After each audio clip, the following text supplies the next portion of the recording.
Hi viewers, welcome to our channel. ప్రస్తుతం మనతో పాటు సీనియర్ జర్నలిస్ట్ దాము బాలా సార్ అన్నారు. వారితో మాట్లాడారు. నమస్కారం సార్. నమస్తే సార్, మరోసారి కవిత గారికి హైకోర్టులో నిరాశ ఎదురైంది సార్. ఇవాళ బెయిల్ పిటిషన్ మీద విచారణ జరగగా బెయిల్ ఇవ్వడానికి హైకోర్టు నిరాకరించింది. అసలు ఏం జరిగింది మరి కోర్టులో, ఎందుకు బెయిల్ ఇవ్వలేదంటారు సార్? ఇది హైకోర్టు కాదు, ప్రత్యేక court, rows avenue court. Judge గారు కావేరి భవేజ గారు యాక్చువల్గా ఈరోజు తీర్పు రిజర్వ్ చేశారు ఈరోజుకి. యాక్చువల్గా దీని మీద వాదోపవాదాలు అయిపోయినాయి. సో కవిత మీద ఇప్పుడు 2 ఇన్వెస్టిగేటివ్ ఏజెన్సీలు పనిచేస్తున్నాయి. ఏప్రిల్ 15న ఈడీ కవితను అరెస్ట్ చేసింది, మనం చూసాం. దాదాపు 10 రోజులు కస్టడీలో పెట్టుకున్నది. తర్వాత ఈడీ విషయంలో కోర్టు జ్యుడిషియల్ కస్టడీకి ఇచ్చారు. అప్పటి నుంచి పోస్ట్పోన్ అవుతూ ఉంది. అయితే మార్చి 15న ఆమెను అరెస్ట్ చేస్తే ఏప్రిల్ 11న సిబిఐ రంగంలోకి దిగింది. సిబిఐ పీటీ వారెంట్ వేసి,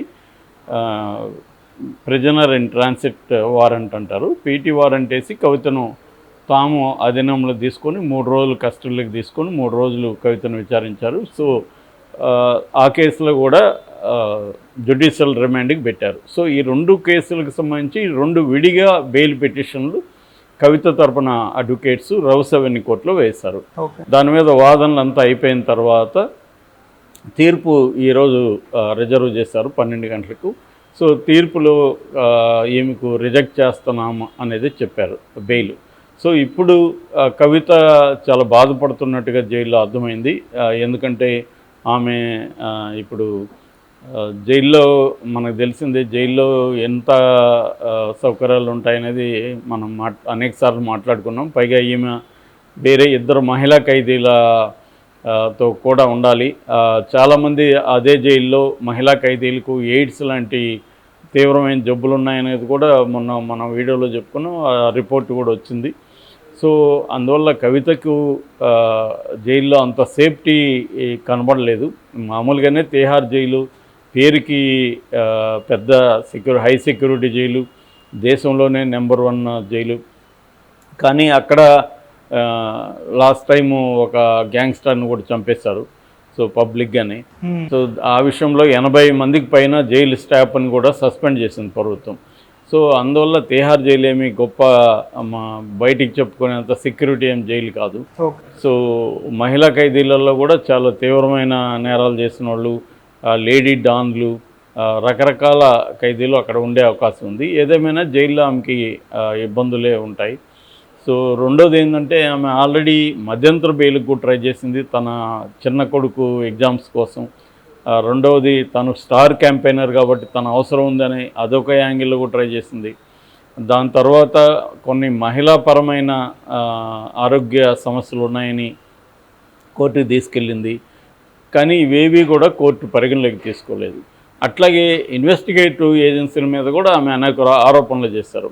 ఆ ఆరోపణలు కూడా మెయిన్గా ఏంటంటే, ఏ రకమైన కాంక్రీట్గా మెటీరియల్ ఎవిడెన్స్ కానీ డాక్యుమెంటల్ ఎవిడెన్స్ కానీ లేదు. ఓన్లీ అప్రూవర్లుగా మారిన వాళ్ళ స్టేట్మెంట్ల మీద ఆధారపడి నన్ను అరెస్ట్ చేశారు. సో అట్లాగే ప్రొసీడింగ్స్ ఆఫ్ క్రైమ్ అంటారు, అంటే క్రైమ్ వల్ల వచ్చిన లాభాలు ఏవైతే ఉన్నాయో ఆ డబ్బులు ఎక్కడున్నాయి ఏంటి, ఆ డబ్బులు ఎక్కడ పెట్టుబడులు పెట్టారు, దీనికి సంబంధించి కూడా కోర్టుకి ఇన్వెస్టిగేటివ్ ఈడీ అండ్ సిబిఐ ఇద్దరు కూడా ఏమీ చూపించలేకపోయారు అనేది కూడా ఆమె ఆర్గ్యూ చేసింది. ఇది క్లియర్గా పొలిటికల్ మోటివేటెడ్ కేసు అని చెప్పింది. కానీ కావేరి భవేజ్ గారు కన్విన్స్ అయినట్టుగా మనకు కనబడలేదు. సో ఇప్పుడు కవిత తరపున అడ్వకేట్స్ ఏం ఆలోచిస్తున్నారంటే, హైకోర్టుకి వెళ్ళడానికి ఆలోచిస్తున్నారు బెయిల్. నాకు తెలిసి హైకోర్టులో కూడా ఈమెకి ఇప్పుడు రాదు. నేను ఆల్రెడీ చెప్పాను, PMLA prevention of money laundering act ఏదైతే ఉందో 2002, అది వెరీ వెరీ రిగరస్ యాక్ట్. అది చాలా కఠినతరమైన చట్టం.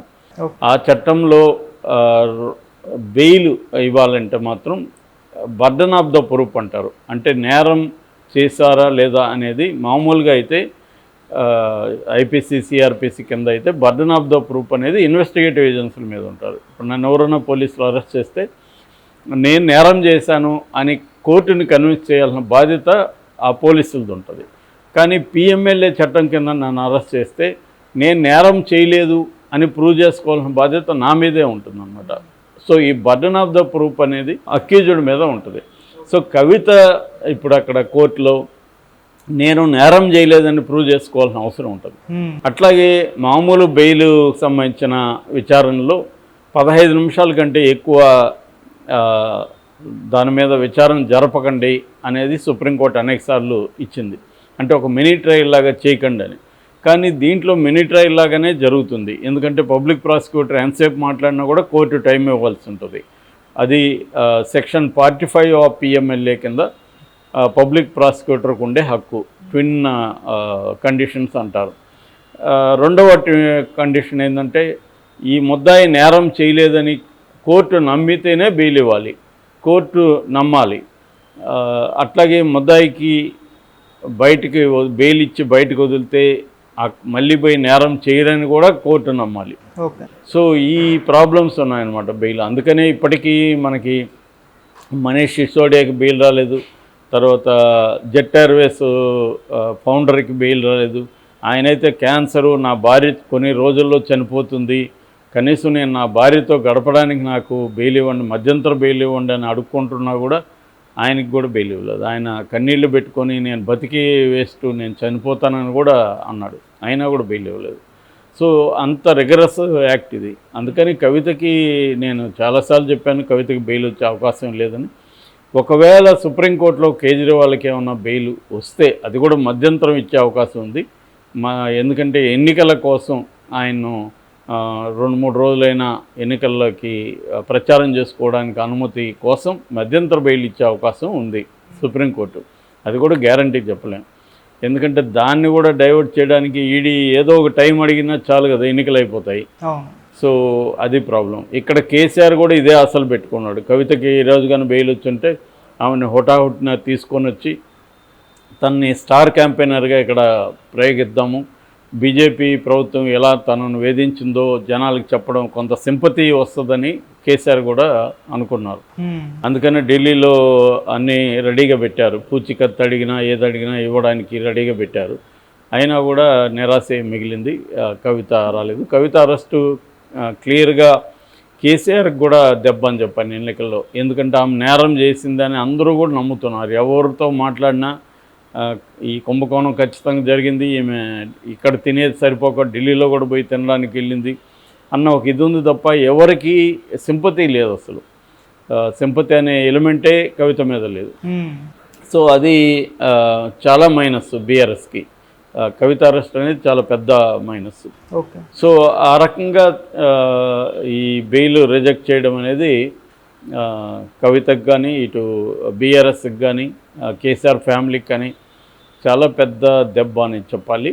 అయితే నేను చెప్పినట్టుగా ఈ లీగల్ ప్రాసెస్ అనేది పిఎంఎల్ఏ దాంట్లో వెరీ డిఫికల్ట్. సో ఇప్పుడు కవిత హైకోర్టుకి వెళ్తే ఏం జరుగుతుంది అనేది ఒకటి చూడాలి. రెండోది ఇప్పటి వరకు ఉన్న జ్యుడిషియల్ కస్టడీ రేపటితో కంప్లీట్ అవుతుంది. రేపు కవితను మళ్ళీ ప్రొడ్యూస్ చేయాలి. అయితే దీనికి సంబంధించి కవిత ఒక రిక్వెస్ట్ చేసింది, నన్ను వర్చువల్గా ప్రజెంట్ చేయకండి, ఫిజికల్గా కోర్టుకు తీసుకుపోమని చెప్పండి అని కావేరీ బావేజీ గారికి విజ్ఞప్తి చేసింది. ఎందుకంటే గతంలో కోర్టులోకి ఆమె వెళ్తున్నప్పుడు ఆమె మీడియాతో మాట్లాడడం, దీని మీద ఈ కేసు గురించి నెగిటివ్గా మాట్లాడడం, ఈ కేసును ప్రభావితం చేసే విధంగా మాట్లాడడం, ఇవన్నీ చూసి కావేరీ బావేజీ గారికి తీవ్ర ఆగ్రహం వచ్చింది. అందుకని జైల్లో మామూలుగా వెర్చువల్ రూమ్ ఒకటి ఉంటుంది సపరేట్గా. ఆ వెర్చువల్ రూమ్లో ఖైదీల్ని ప్రవేశపెడతారనమాట. అక్కడి నుంచి జడ్జి గారు వీడియో కాన్ఫరెన్స్ ద్వారా ఆమెతో మాట్లాడతారు. ఆ ప్రొసీజర్ ఉంటుంది. అయితే కవితకి ఏంటంటే జైల్లోనే ఉండడం అనేది ఒక పెద్ద నరకంలాగా అయిపోతుంది. కనీసం వాయిదా కోసం ఉన్న బయటకు వచ్చినప్పుడు కొంత తన మనుషులు కలిసే అవకాశం ఉంది, కొంత వాళ్ళని చూడడం వల్ల ఒక హ్యాపీ ఫీల్ వస్తుంది. సో జైల్లో ఏంటంటే ఆ రూమ్లోనే ఉండాలి, ఎప్పుడో ఒకసారి బయటకు వెళ్తారు. అక్కడ కూడా మనుషులు ఉన్న ఈమె కొద్దిగా సెక్యూరిటీ ఇష్యూస్ ఉంటాయి కాబట్టి ఒంటరిగా బయటకు వదలాలి. వాళ్ళిద్దరు మాత్రమే ఉంటారు, తన సెల్మేట్స్. సో అందుకని కనీసం మనుషులతో కలవడం కూడా ఇబ్బంది అయిపోతుంది ఇట్లాంటి ఖైదీలకి. సో అందుకని వాయిదా కోరుకుంటారు మామూలుగా. సో మరి రేపు అది జరుగుతుందా, మళ్ళీ వర్చువల్ ఇదే అవుతుందా అనేది మనం చూడాలి. Okay sir, thank you so much.